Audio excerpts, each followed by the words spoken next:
Welcome back to another episode of the truck series. In the last video, we got the entire interior kind of cleaned up. We cleaned out the carpets, got rid of all the mold, and we also worked on the engine, replaced the dash. We did a whole bunch of things already to this truck, getting it on its way to becoming a truck bed camper, custom camper, flatbed. We've also been tracking the expenses along this entire trip. If you're new around here, at this point, we're at $1,200 into this truck. That includes purchasing, registration, taxes, and everything that we've already put into the truck. And in this video, since I'm now editing it, I'll tell you, it definitely goes up quite a bit. And right at the end, it kind of goes like this. And yeah. In this video today, we're going to be replacing the back bumper because it is completely rusted out. I mean, just like you'll see, it's completely gone. And we're going to be working on the engine, doing some fixes that I didn't know we had to, and then finding out that essentially all the brakes, rotors, calipers are completely bad. And we did a complete shoe change on this thing. And that's all coming up in this episode. But first, got to get that back bumper ripped off.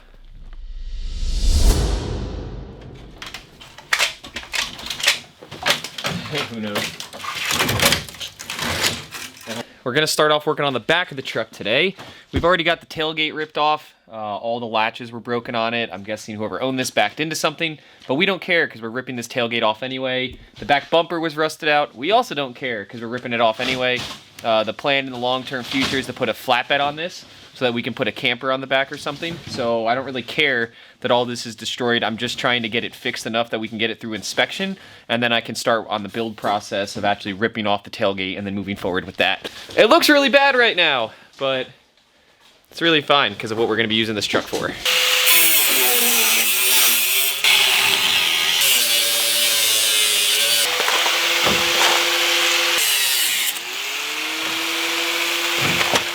Well, one of the things we're going to try to do now is after, Mike very quickly detached the bumper. Grinder. With the best tool there is a grinder, especially for something that's got this much rust on it. Right now, we're going to try to get this spare tire out, which is actually a very good tire. I'm not so sure the rim's good, but right now we got to try to get something in that little hole, and hopefully that thing ain't rusted all to smithereens. It's almost guaranteed to be rusted to smithereens, Dad. Square one. It's not going any lower. Give it like a pull, maybe. You sure? That's it. That was easy. Did you get it? There you go! Well, we got a bad rim. Yeah, it's alright. Yeah, this thing is all rusted out. Yeah, we got a tire at least. Let's see if it holds air. Now that we've got the spare tire out and I've gotten the back kind of grinded out and all the rust is gone, well, rust is gone. Let's clarify that. What was rotted away is gone. There's still rust. But what I want to do is I want to take off this bottom bracket, this interior bracket that used to hold the bumper, and then I have some 2x3 steel that came from Ivan's build, and I have a whole bunch extra. So what I want to do is I'm going to weld in a beam coming out and a beam coming out, and then we're just going to weld the 2x3 on the back because I need to put a bumper on this thing to be able to pass inspection. Eventually, my goal is to rip this flatbed off. We're going to put a nice flatbed on this thing, bring it down, put a new hitch and bumper on it. Even though it is an older, rusty truck, I want a flatbed so that we can build out a really cool camper and put it out on the top, make it like an ice fishing hut, making a camper for just weekend trips. Just a fun little build project to put on the back of this guy.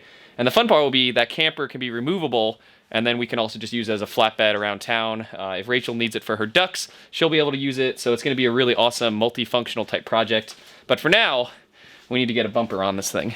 All right, but before we put the back bumper on, I have to give you guys a message from our sponsor. Woohoo! We got a sponsor. As you guys know, I'm a lifelong learner. I love building new projects and I love taking on challenges, and that is one reason why I joined Skillshare, and that is why they are the sponsor of today's video. If you guys don't know what Skillshare is an online community with thousands and thousands of courses on there with people from over 150 countries who are part of this online learning community. It's an ad-free program and it is updated weekly with new video content, so you're never going to be able to run out of online learning courses or any type of material. So you can just keep going down the list and picking off the new things you want to learn. One of the courses that we've been really interested in here at Navigation Nowhere is actually one that Rachel's been partaking in, which is a course on house gardening, vegetables and herbs, and homesteading. And she's been learning a lot from this course about how she wants to raise her ducks, grow different vegetables on the property, and just kind of learn it up here. If you guys want to learn from their entire online learning community, you guys can get a free month. The first 1,000 people will get that sign up, so you guys can click the link in the description. But at this point, I got to get the taillights and bumper back on this thing, so let's get back to the truck. That'll do it. I think so. All right, running lights work. Brake. Brake works. Left turned. That works, right? That works. Put it in park and reverse.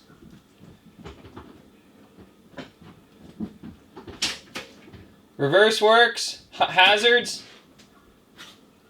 Hazards work. Everything works. The lights work, but let's hope that we can still get them mounted correctly, because I think something happened at some point to this.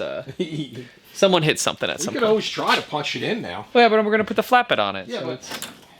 I guess we could try to do it for fun, but, like, it's not something that needs to get done. We just, yeah.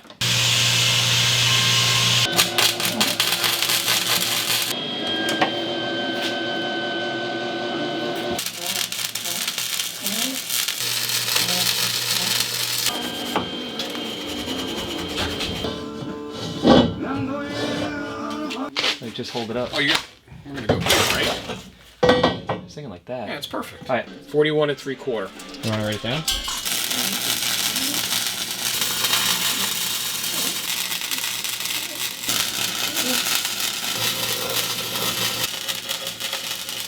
Finally got the bumper on. We just primed it, so now it's primed and painted. We can put the tailgate back on, and then I'm gonna paint this black later in the future with probably some like truck bed liner paint or something. But now we at least have a bumper back on here, put the tailgate back on, and then we're gonna flip the vehicle around inside the garage so that we can, now we'll start going back to the engine work. But at this point, we pretty much rebuilt the back of the whole truck, so. I know, right? Look at that. I mean, it's in pieces. I mean, I can... All right, we get it. It wasn't that great. Yeah, let's put the tailgate back on and see what it looks like, though.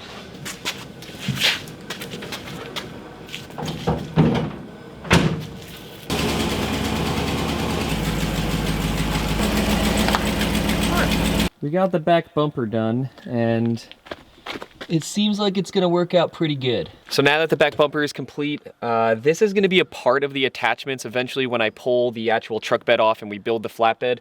I'm gonna be welding into this piece, so I just left it kind of open-ended. It's just a bar, but it's gonna give me the ability to attach the license plate, the lights, everything that I need for inspection. So this guy is gonna be completely done. And then we got the headlights in, they stay in. The screws actually did still match, so they're actually held in the original way, so I didn't have to like do any fancy taping and stuff, just to, you know, once again, get it through inspection. They won't really matter in the long run because I'm gonna be disattaching the lights and wires and everything, and then we'll be putting in new stuff in the future. But these guys cost about 90 bucks. The metal I already had. That's actually the same metal that was the roof rack that I put on my school bus.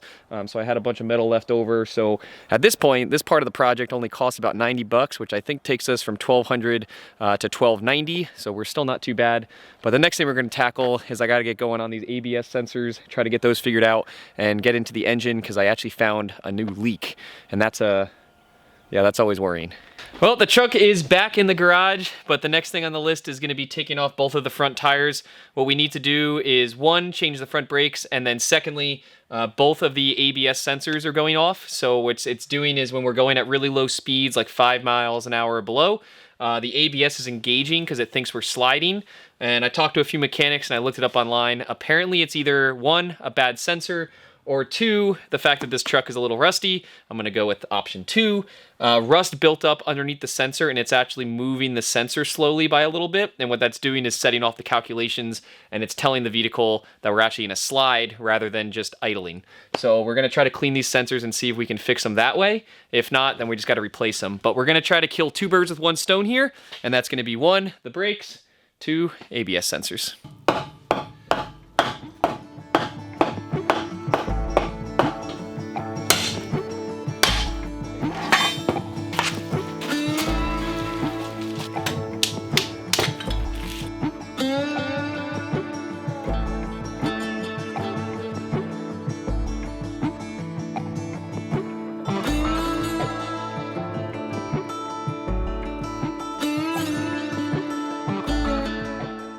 After putting the engine all back together, we found a problem, and that problem is right here on the radiator, on this like plastic part, it looks like there's a crack in it. When the engine is over like 2,000 RPMs, it just pressurizes and just starts shooting all over the engine. So I had to go buy a new radiator. Now we get to put this one in, and have to take the whole front of the engine apart again.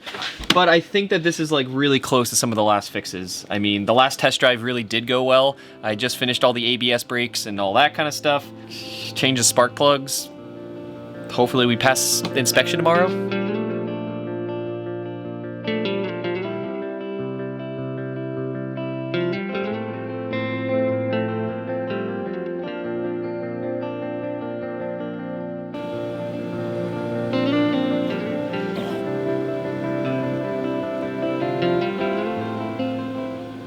All right, I got the ABS sensors to work. They do engage correctly now, but the light's still on the dash, so I'm not too sure what we're going to be doing about that. I have to do a bit more research. I haven't figured that out just yet.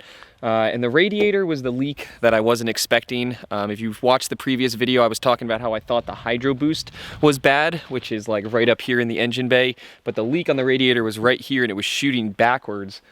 So why I thought the hydro boost was leaking was actually because when you got up to higher RPMs and the radiator was under pressure, it was shooting out directly at the hydro boost, which was kind of hiding the problem. So I'm glad I figured that out, and we didn't end up having to change the hydro boost. But unfortunately, after changing the spark plugs, I'm pretty sure that this spring we're going to be doing quite a bit of engine work, definitely digging in there just a bit because none of them were burned evenly. We had quite a few that were almost completely gone and destroyed, so it was probably not even firing. I'd imagine that this thing at some point had some misfire codes going on, so we're probably going to be digging into that just a little bit into the spring. So I'm going to wait till it gets to a little bit warmer weather and we can get our hands on that and not have to worry about snow and everything coming in. So the cost at this point is everything, the radiator, ABS sensors, just fixing everything, was $365. So that took the total from $1,290 to $1,655. And don't think that I'm really good at math or anything. I totally did that math before I started filming this. Actually, if you noticed, I literally just cut the scene to do the math and make sure I knew my numbers correctly. But we're going to be heading over to inspection because my inspection day is come at this point. So hopefully I got enough done on it to just kind of tick all the boxes that they're going to be looking at. But we're going to drive on over there and see what happens. It's been a long time coming, but it is finally time to go get this truck inspected. Now, I think it's going to pass. We do have one issue going on with the ABS sensors. I know that we can fix it, and I know that the mechanic guy who's doing the inspection knows we can fix it. So I don't know if he's just going to fix it there for me and then pass it, or if he's going to maybe fail me and then tell me to come back tomorrow because we know how to fix it because I might have just missed my deadline. I'm not sure what's going to happen, but it's a very easy fix. It should be a fairly inexpensive fix. I hope I'm not like chewing off more than I can handle right there and saying that. But we're going to go head off to inspection, see how this truck does. And then if we get this thing to inspection, that means I think we're well under $2,000 in our initial cost into the truck, purchasing, taxes, registration, all the fixes we've done, under $2,000. And then we can get working on the flatbed and the camper on the back, and we're going to see what that comes out to. But I think if the truck stays under $2,000, the back gate and the flatbed, we're going to do about $1,000, and then I'm hoping we can keep the build under $2,000. And then all in, we're going to be hopefully somewhere around like that $5,000 mark into a kind of not, probably going to drive to California, awesome truck camper, but definitely going to be an awesome Northeast weekend camper type rig. So this might be a really good example for some of you out there who are looking for a less expensive option, to try to just get out there and start traveling. If you got some time, you got a garage, if you're a little handy, this might be a great option for you.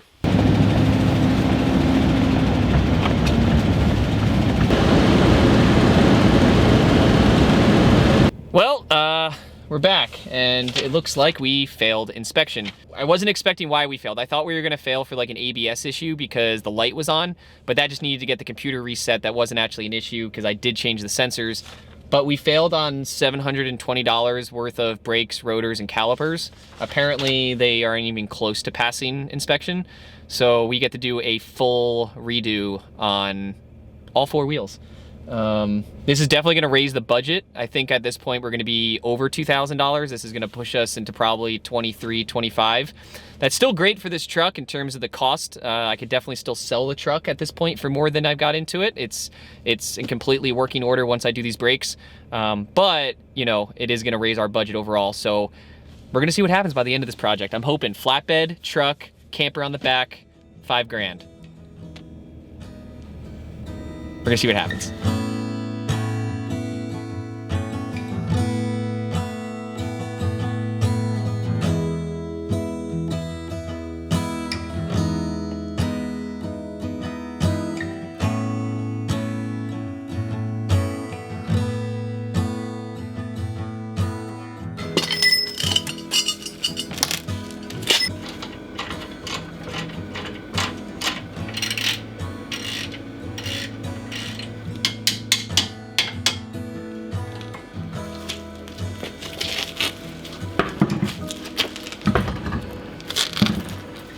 It took me probably a whole day to change out all of the brakes, calipers, rotors, and everything, but I did bring it back to the inspection shop and we passed inspection, so we officially have a New York State insurance registration inspection, and this truck is ready to go on the road with license plates.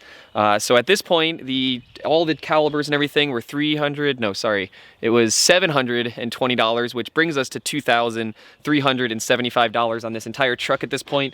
So I'm not too upset about that. In the next video, which is where the next cost is going to be, is taking off this back here. We're going to start welding on the flatbed with the beams, and then we're going to get that all set up where then eventually we can plop a camper on the back. So in the next video, we're going to be ripping this whole piece off the back and getting welding on that flatbed.